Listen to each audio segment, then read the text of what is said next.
Dari beberapa olahraga yang dilakukan bersama dengan teman, olahraga basket menjadi salah satu olahraga yang cukup populer. Terlebih lagi, perkembangan permainan bola basket terus mengarah ke arah yang lebih maju, sehingga semakin banyak orang melakukan aktivitas olahraga ini. Semakin banyak orang yang melakukan olahraga basket menandakan bahwa olahraga ini sudah mulai digemari atau disukai oleh banyak orang. Beberapa orang ada yang menyukai olahraga bola basket dari dulu, tetapi ada juga yang menyukainya baru-baru ini. Kapanpun menyukai olahraga bola basket, yang penting ketika melakukannya kita merasa senang. Banyaknya orang yang mulai melakukan olahraga bola basket disebabkan karena sudah banyak orang yang membagikan kegiatan bermain bola basket di media sosial. Permainan bola basket ini pada dasarnya sudah diajarkan sejak SD, hanya saja tidak begitu mendalam. Apabila sejak kecil seseorang sudah diajarkan untuk bermain dan berlatih olahraga bola basket, tidak menutup kemungkinan ia bisa menjadi pemain yang hebat. Akan lebih baik lagi, jika sebelum bermain dan berlatih bola basket, mengetahui siapa penemu dari bola basket. Hampir kebanyakan orang menyukai olahraga bola basket, tetapi belum mengetahui siapa penemunya. Dengan mengetahui penemu dari permainan bola basket, maka kita akan semakin lebih menyukai permainan memasukkan bola ke dalam ring. James Naismith lahir pada tanggal 6 November tahun 1861. Ia adalah seorang guru olahraga di YMCA International Training School di Springfield, Massachusetts, Amerika Serikat, dan menjadi guru olahraga ini mulai dilakukan pada tahun 1891. Meskipun menjadi guru olahraga di Amerika Serikat, ternyata James Naismith lahir di Kanada. Dedikasinya menjadi olahraga ini ia tunjukkan karena sangat cinta dengan dunia olahraga.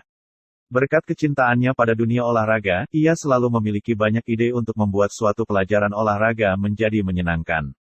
Apabila pelajaran olahraga menyenangkan, maka para murid akan senang untuk melakukan pelajaran olahraga, sehingga guru pun menjadi disenangi oleh para murid. Tidak hanya itu, kecintaan pada dunia olahraga, sebenarnya sudah James Naismith tunjukkan sebelum menjadi guru olahraga di Amerika Serikat. Sebelum menjadi guru olahraga, James Naismith sudah menjadi instruktur pendidikan olahraga di Universitas McGill, Montreal. Ia menjadi instruktur pendidikan olahraga ketika berusia 26 tahun. Berkat profesi yang sudah dijalaninya, maka dapat dikatakan bahwa James Naismith tidak bisa dilepaskan dari dunia olahraga. Setelah lebih memilih untuk menjadi guru olahraga di Amerika Serikat, James Naismith ternyata mengajar di sekolah yang di mana tim atletiknya sangat berprestasi, sehingga banyak sekolah yang cukup segan jika harus berhadapan dengan sekolah di mana James Naismith mengajar. Akan tetapi, tempat James Naismith memberikan pelajaran olahraga mengalami suatu kendala yang bisa membuat kebugaran tim atletik sekolah ini berkurang. Kendala itu terletak datang ketika masuk musim dingin yang di mana tim atletik kesulitan untuk latihan di luar ruangan karena suhu yang cukup dingin, sehingga kebugaran tim atletik mengalami pengurangan. Apabila kebugaran tim atletik berkurang, maka ketika bertanding menjadi tidak maksimal. Namun, kepala pendidikan di tempat James Naismith mengajar tetap menginginkan untuk para atletnya berlatih agar kebugarannya tetapi terjaga. Maka dari itu, kepala pendidik olahraga di sekolah tersebut meminta James Naismith untuk melatih para atletnya, tetapi di dalam ruangan atau indoor. James Naismith yang mendengar permintaan langsung dari kepala pendidikan di sekolah tersebut mengalami kebingungan karena harus memikirkan caranya agar murid-muridnya tetap merasa senang ketika belajar olahraga. Di sisi lainnya, James Naismith mencari berbagai macam cara agar materi yang disampaikan mudah diterima oleh para murid. Berkat kecintaannya pada dunia olahraga, James Naismith tidak menyerah untuk mencari cara agar menemukan cara menyampaikan materi agar murid tetap senang dan materi mudah diterima. Kecintaannya pada dunia olahraga membuat James Naismith memiliki sebuah cara agar penyampaian materi olahraga tetap terjaga, dan cara yang dilakukannya adalah membuat suatu permainan atau game. Permainan yang dibuat ini hanya bertujuan untuk menjaga stamina dan kebugaran para muridnya, sehingga James Naismith menghindari permainan yang mengandung unsur-unsur yang keras. Dengan menghindari unsur yang keras, maka tim atletik akan terhindar dari cedera, sehingga ketika ada sebuah pertandingan tidak kekurangan pemain. Tidak hanya itu, James Naismith mementingkan permainan yang mengandung unsur kerja sama tim. Hal ini dipilih oleh Naismith agar tim atletik memikirkan bagaimana cara memenangkan pertandingan dengan suatu kerjasama yang baik.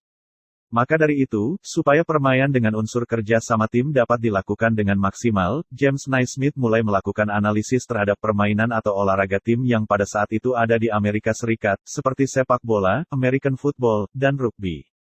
James Naismith sangat ingin membuat permainan yang tidak mengandung unsur yang keras dan unsur kerja sama tim saja. ia juga menginginkan sebuah permainan yang di mana media dari permainan itu adalah bola. Akan tetapi, pada saat terbentuknya permainan ini bola yang digunakan adalah bola yang dipakai pada sepak bola. James Naismith yang sangat tidak menginginkan adanya tim atletik yang cedera, maka ia membuat suatu aturan yaitu meletakkan gawang di bagian atas. Gawang yang diletakkan di bagian atas ini bertujuan agar tidak yang bisa menjaga gawang tersebut. Dengan tidak ada yang menjaga gawang, maka benturan antar pemain akan terhindarkan dan cedera pemain juga terhindarkan. Selain itu, para pemain hanya bisa memasukkan bola ke dalam gawang dengan cara mengoper kepada pemain lainnya. Permainan yang diciptakan oleh James Naismith mulai disukai oleh murid-muridnya. Namun, permainan ini masih memiliki kekurangan berupa bola yang dimasukkan ke dalam gawang tidak bisa keluar, sehingga bola harus diambil dengan menaiki tangga terlebih dahulu. Terkadang guru olahraga, James Naismith harus membantu mengambil bola agar permainan berjalan dengan seru. Setelah melakukan beberapa kali permainan ini, James Naismith mulai memiliki ide, jika gawang yang menjadi tujuan bola untuk dimasukkan diganti menjadi sebuah jaring yang di bawahnya berlubang. Hal ini dilakukan oleh James Naismith agar bola bisa jatuh dengan sendirinya, sehingga tidak perlu mengambilnya dengan tangga. Berkat jaring pada permainan tersebut, salah satu muridnya mengucapkan keranjang atau basket. Berkat sebutan dari salah satu murid tersebut, permainan yang diciptakan oleh James Naismith kini dikenal sebagai permainan bola basket atau basketball.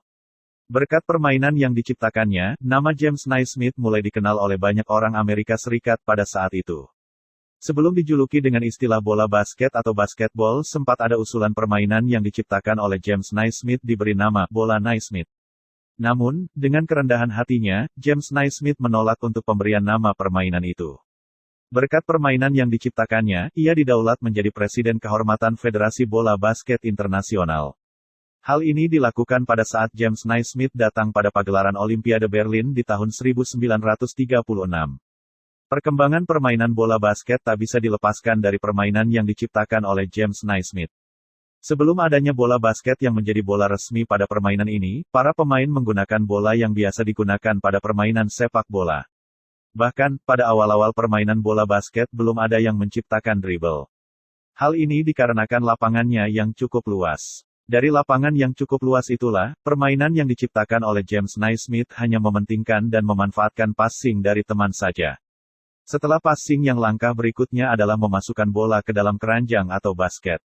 Namun, seiring dengan perkembangan permainan ini, para pemain mulai mencari cara agar permainan tetap berjalan dengan seru dan tidak hanya melakukan passing saja.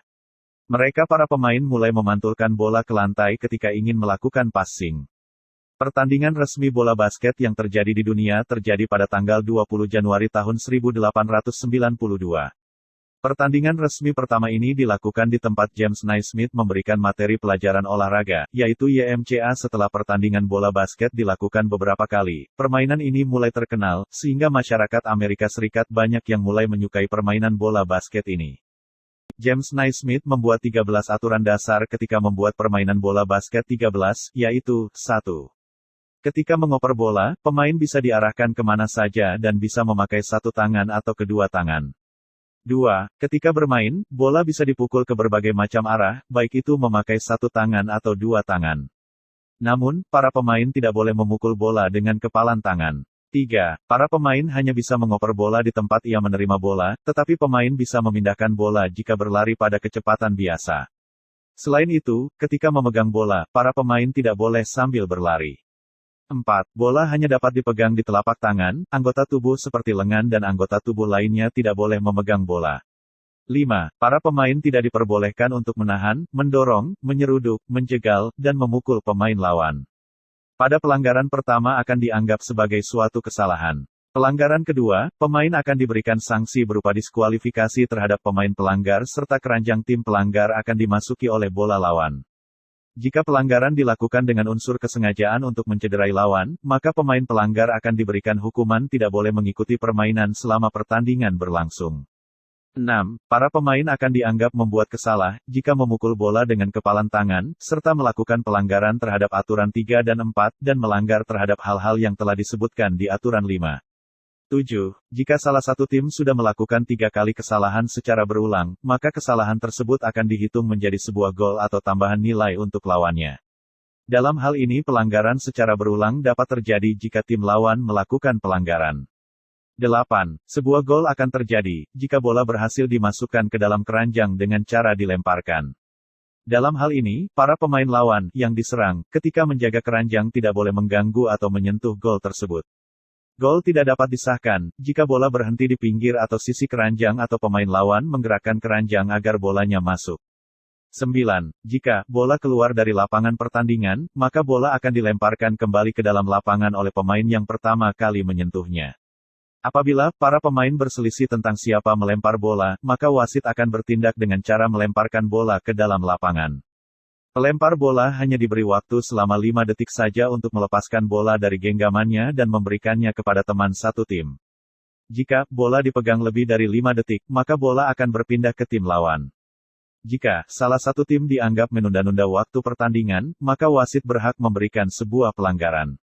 10. Wasit memiliki hak untuk memerhatikan permainan dari para pemain dan dapat mencatat jumlah pelanggaran. Selain itu, wasit utama juga bisa memberitahukan kepada wasit pembantu jika kedua tim sudah melakukan pelanggaran secara berkali-kali. Setiap keputusan berada di tangan wasit dan ia berhak mendiskualifikasi pemain yang telah melakukan pelanggaran sesuai dengan aturan 5. 11. Wasit pembantu memiliki tugas untuk memerhatikan bola serta memberikan keputusan jika bola dirasa sudah keluar lapangan, pergantian kepemilikan bola, dan menghitung waktu. Wasit pembantu memiliki hak untuk memberikan keputusan sah atau tidaknya suatu gol serta menghitung jumlah gol yang sudah terjadi. 12. Waktu pertandingan adalah 4 kuarter dan di setiap kuarter berlangsung selama 10 menit. 13. Tim yang berhasil memasukkan bola ke dalam keranjang, gol, maka tim itulah pemenangnya.